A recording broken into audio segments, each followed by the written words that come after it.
Oke, terakhir Pak Admin.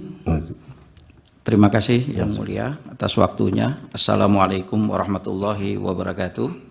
Waalaikumsalam.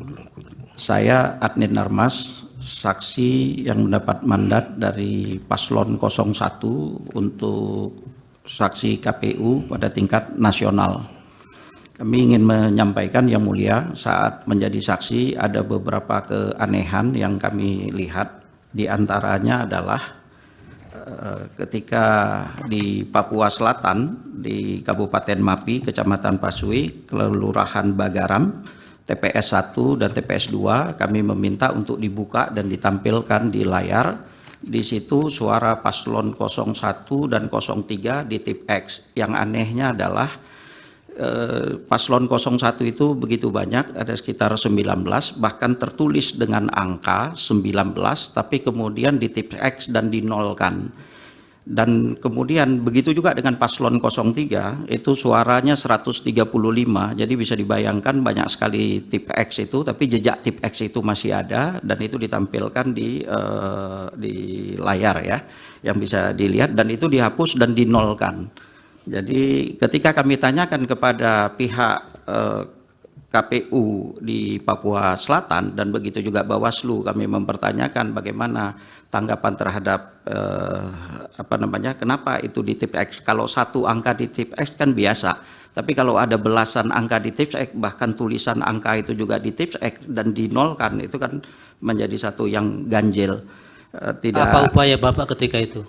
Ya, saya mempertanyakan, dan jawaban daripada KPU Papua Selatan dan Bawaslu juga tidak mengetahui, baru mengetahui juga peristiwa itu. Tentu kami mengisi catatan khusus ya untuk menolak itu. Bahkan kami di tim saksi nasional kami menolak rekapitulasi karena banyak sekali keberatan yang kami ajukan.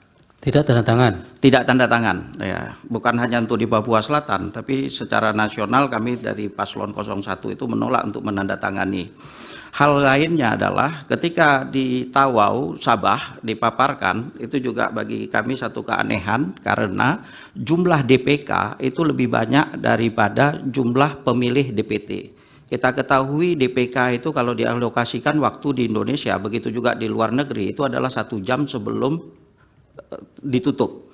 Jadi dengan jumlah DPK yang jauh lebih banyak daripada DPT, itu jumlah DPK-nya sekitar 20.228 dan DPT-nya itu lebih rendah dari itu. Ini kan membayangkan satu persoalan besar itu, bagaimana dalam 1 jam DPK itu, karena kan peraturan KPU juga DPK itu adalah 1 jam sebelum ditutup kan. Nah, kalau DPK-nya lebih gede, lebih besar, dan itu bisa jadi ganjil ya, kalau DPK-nya jauh lebih besar daripada jumlah pemilih DPT. Hal lainnya adalah ketidaksesuaian surat keputusan KPU. KPU membuat satu keputusan ya, di bulan Oktober dengan keputusan nomor 1413 tahun 2023 tentang jumlah surat suara yang dicetak. Di beberapa provinsi surat suara yang dicetak kemudian tidak sesuai dengan yang diterima oleh beberapa provinsi pada waktu rekapitulasi nasional itu dilakukan. Download Tribun X sekarang, menghadirkan lokal menjadi Indonesia.